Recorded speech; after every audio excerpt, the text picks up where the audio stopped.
What's up, my comic comrades? As promised, today we conclude DC's Dark Crisis on Infinite Earths event with issues 6 and 7. And let me just tell you, this ends with a bang and sets up a lot going forward for the DC universe. So let's jump in and see whether the heroes are able to stop this Dark Crisis. Issue 6 starts off with Mr. Terrific trying to talk to the Green Lantern Corps, basically saying Pariah's Dark Army has arrived on Earth. But they can't fully make him out, as Simon Baz says something must be interfering with our comms. And shortly after, the Great Darkness comes spewing out of the central Black Lantern battery, with Guy Gardner saying, "Corps, lights up." We are then taken back to Earth Prime, where we see the Titans and several other of Earth's remaining heroes fighting off Pariah and his Dark Army. As Pariah says, "For so long it has been my curse to witness the fall of creation, and all I've ever wanted was to erase my original sin. But even now, I doubt if I will ever escape that darkness I was lost in." Deathstroke, his general essentially, then says, "Then why are you subjecting me to the same fate? You promised me the end of the legacy of heroes, not the return of a bunch of worlds." Pariah extends his hand to Deathstroke, saying, "Did you forget that the darkness still gives me power over you, Deathstroke?" He replies, "I did what you asked. I got you and your army here. I created a crisis, Pariah. Free me from this pain." Pariah answers, "You will get your way as soon as this world and its heroes are gone." Deathstroke runs off saying, "Fine, if you just need more lambs for the slaughter, I'll bring them to you." But out of nowhere, Beast Boy in Wolfman form basically says, "Why can't you just leave us alone, Slade? I'm sick of you hurting my family." Deathstroke responds, "Not bad, Garfield. All it took to get you to man up was a shot in the face. Last time was for show, a warning. This time, you die, and no one is coming to save you." The comic then takes us to Pariah's base of operations worlds away from Earth Zero, where we see Batman and crew trying to figure out how to get themselves back to Earth Zero. Barry then says, "Hal and I have a plan. It's risky, but..." "Hal?" He responds, "I was able to use Necron's connection to the darkness to follow you here. Maybe I could use the light of my ring to connect us to the rest of the Green Lantern Corps to get us home." Flash then says, "Well, I use my connection to our multiverse's vibrations to navigate." So after a pep talk from Green Arrow, that's exactly what they do. Meanwhile, back on Earth Zero, Darkseid literally rips Frankenstein in half as Earth's heroes like Nightwing, Signal, Jace Fox, Batman, and even reinforcements come in the form of Blue Beetle, Miss Martian, Steel, and more to fight off Pariah and the Great Darkness. After this, Booster Gold and the original Blue Beetle, Firestorm, and more charge Pariah, but he just disintegrates them with a raise of his hand. Pariah's eyes light up as he sees the multiverse consumed in darkness, with him saying, "Oh Great Darkness, I hear you. You're right. It's working. My Dark Army. Bring me more heroes." Black Adam and Mr. Terrific then get to the antimatter cannon they were able to steal from Pariah earlier on, with Mr. Terrific telling the heroes the connection Pariah has with the Dark Army must be channeled by his antimatter cannon. If I can get it up and running again and take control of it, we can cut Pariah off from his powers. But I only have 2 hands and I need some help. So Jace Fox Batman starts helping him. Yara Flor then says, "If I make him see the truth about the Great Darkness, maybe it will give us an opening we need to stop him. But we need time," referring to using her lasso of truth on him. John Kent then goes to hold off the Dark Army, and Yara asks, "What are you doing?" He answers, "A job for Superman," while charging Darkseid and the Dark Army. We see John continue to take on the Dark Army by himself as Yara tries to restrain Pariah with her lasso, saying, "Do you need serious help? Whatever voices you're hearing in your head, it's not the Great Darkness. You need to see the truth." Pariah says, "It tells me what to do. I was in the dark for so long alone. It can't be. You lie," as he breaks free from her lasso. Meanwhile, John is getting wrecked by Darkseid, Doomsday, Ares, and more. Don't get me wrong, he's putting up a good fight, but he ain't taking down the combined might of Darkseid, Doomsday, Ares, and more. Then elsewhere, Pariah is able to kill Yara Flor, but Jason and Mr. Terrific are able to program his antimatter cannon to kill Pariah once and for all as he disintegrates slowly. But even though Pariah is dead, his Great Army is very much still alive, and Doomsday is about to go for the killing blow to John. Black Adam tries to stop Doomsday, but he's stopped by Lex Luthor. We then see John on his knees, seemingly staring at his impending death as he says, "I hope you're proud of me, Dad," closing his eyes, just waiting. But on the next page, we see Superman arriving, blocking Doomsday's punch. At this point, John and Superman start attacking Doomsday, with John saying, "I've heard stories about you since I was a kid, Doomsday. Never again." As him and his father deliver a knockout blow to Doomsday. With Doomsday taken care of, John says, "Dad, you're alive." Superman just embraces his son, saying, "Take it easy, John. You've done enough, son.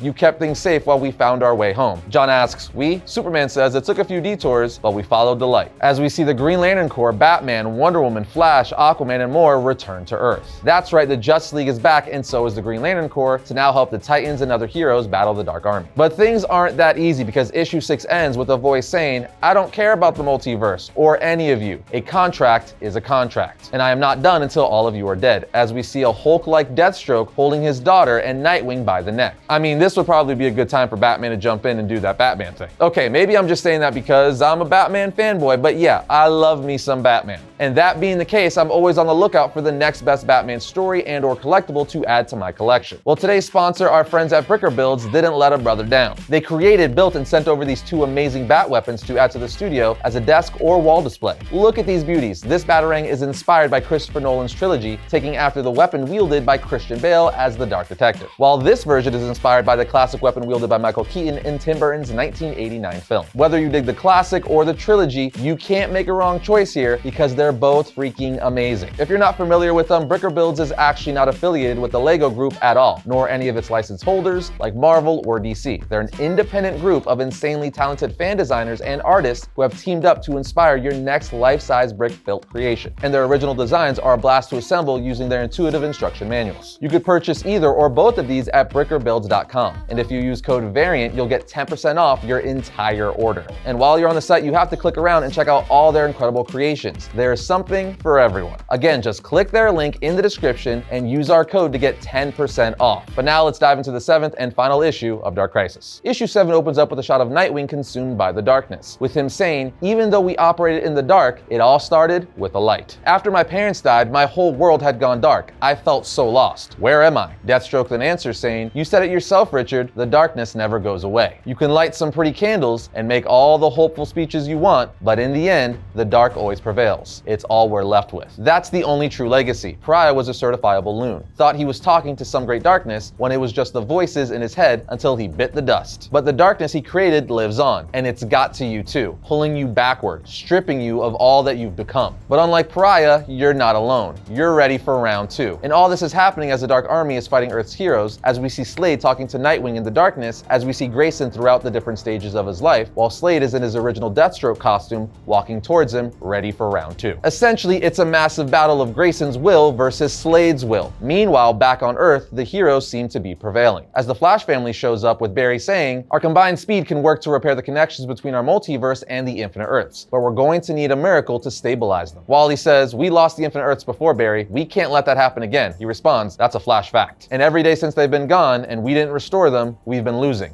No more." At this point, Dr. Light tells Mr. Terrific, "When the Monitor's light struck me, I knew I had a higher calling. I must go to the Flashes." He tells her we still need a way to stop Slade and the Dark Army, and anyone that gets too close runs the risk of themselves being possessed by the darkness. At which point, Black Adam comes flying in punching Deathstroke, saying, "That is my sacrifice to make. Darkseid warned me that I was the key to defeating you. I should have seen it. But there's much I've been blind to. Even after I dismissed the heroes, they still saved me when I betrayed them. I thought that only I had the will and the power to stop the darkness. But I was right, and that is why my name is Black Adam." As he summons Lightning down to share his power with all of Earth's heroes in one of the coolest panels I've seen in a very long time, as every DC hero on Earth is now imbued with the power of Black Adam. I mean, we've seen the Shazam family, but this is like a whole other level. At this point, the heroes easily defeat Deathstroke, but he says, "You freed me from the darkness, but I'd already found a new home," as it goes after Dick Grayson. As the Flashes are running across the multiverse to repair every connection, they learn the darkness just severs it. Barry says we need more than Speed Force, at which point Dr. Light shows up saying, "I concur. Join my light with your Speed Flash. The Dark Army's power is too strong, but the Speed Force merged with the light of creation is stronger. For years I stared at the stars, always feeling incomplete. Pariah felt what the Monitor gave him was a curse, but I saw it as a blessing. Pariah and the others before him failed to save the Infinite Earths because they wanted to control them, to find perfection. But perfection is boring. The multiverse needs to be free, to be infinite. And with the Flash's Speed Force and Dr. Light's light of creation, the multiverse is finally freed from the Great Darkness. And with that, all the heroes under the Great Darkness's control are free. We continue to see a weakened Black Adam fight Slade. Slade says, "I'm surprised at you, Black Adam. You know as well as I do, these new kids are not worth our time. And now you would fight alongside them? Protect them?" Black Adam bloody stares at them saying, "I would die with them." Slade says, "Touching. It appears the multiverse gets to live another day, Black Adam. But we must stop the children from following in her footsteps." Slade then picks up a sword to strike Black Adam, but Nightwing just strikes Slade because he successfully fought off the darkness. As he says earlier, Bruce wouldn't fight the dark, he would let the darkness in, giving Grayson the ability to control it. And with that, Slade is finally defeated, with his daughter saying, "You're done, father. You need help. Please trust me." On his knees, he says, "Rose, I didn't want you to hurt like I do." She then goes next to him saying, "I know." And with that, the battle is over. The multiverse has now stabilized. And the comic shows us the Bat family, the JSA, the Titans, and more, while Mr. Terrific says, "Families reunited. Heroes who started it all return. The young celebrated." Dr. Light explores her new connections to the multiverse. I'm concerned that her power might be too much to handle for any one person. Jim Corrigan is again bonded with the Spectre, and stands with the restored quintessence. Not everything was easy, as Oliver Queen is lost. It appears Darkseid has returned to Apokolips. After the fight, most of the Secret Society and the Legion of Doom have escaped, no doubt plotting their next move. We then see Lex create a suit that he ends up using against Superman in Action Comics 1050, where he ends up getting his butt handed to him, as in that issue, Superman is revealed to get a new power upgrade. After this, we learn that Slade's body was ravaged by the darkness. When it was purged, it stripped him of the serum that gave him his powers to begin with. He's alive but in constant pain, and the Justice League's machines hold it off as best they can while they decide what to do with it. We then see Black Adam meet up with Superman and John Kent, where he leaves in typical Black Adam fashion, saying the next time we meet, if you or any of your kind get in my way, there will be war. But in his own Black Adam way, he's still left with a mutual respect for Superman and John Kent and the rest of the heroes. We are then taken to Batman and Nightwing, where Bruce tells Grayson, "You're the light, Grayson, it was you." The heroes didn't need candles and speeches. They only needed the through line that unites us all. It's why you were able to contain the spread of the darkness within yourself until the Infinite Earths restored and Pariah's darkness faded away. Only you could have done that. I'm so proud of you, son. We all are. Nightwing asks, what about the Justice League? Batman says, there is no Justice League. After all we've been through, the League felt we just needed time to rethink the Justice League. It needs more than just new members. It needs to find a new mission,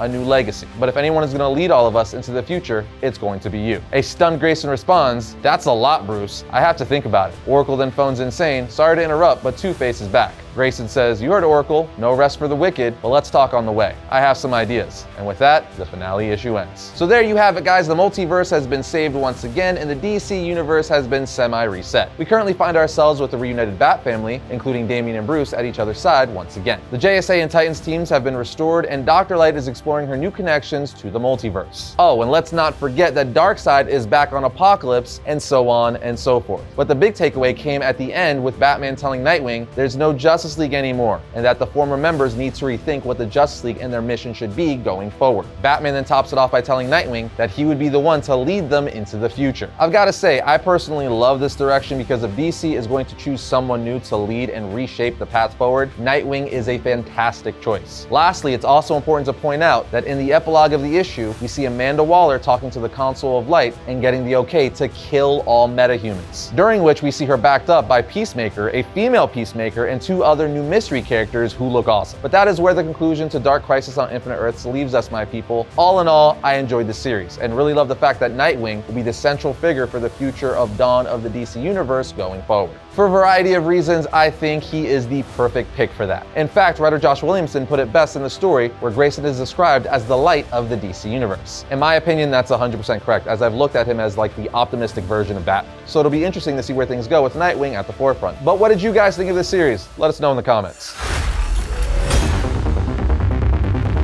First up for the week of January 11th, we have The Flash issue 790. As any super speedster worth their salt will tell you, time can move pretty slow for the incredibly fast. So what happens when an entire armada of conquering speedster aliens shows up on Earth's doorstep? Now we have the Amazing Spider-Man 17. Round 1 is over. Peter Parker finds himself trapped in limbo. Peter not only has to find his way back home, but he has to do it in a truly hellish fashion. Next, we have Star Wars Darth Vader issue 30. During their terrible battle at Padme's tomb on Naboo, the Queen's most devoted handmaidens were no match for the fury of Darth Vader. So as they're about to face the Dark Lord again, the handmaidens have prepared. Here we have Gunslinger Spawn 16. Parts of Gunslinger's storied past are finally becoming clear, but there are secrets being kept from him that, if revealed, might set him on a new path of vengeance. And finally, we have Daredevil issue 7. Both Elektra and Matt Murdock have made a home for supervillains at the new stronghold of the Fist, but not everyone they've welcomed shares their vision of how things should be done.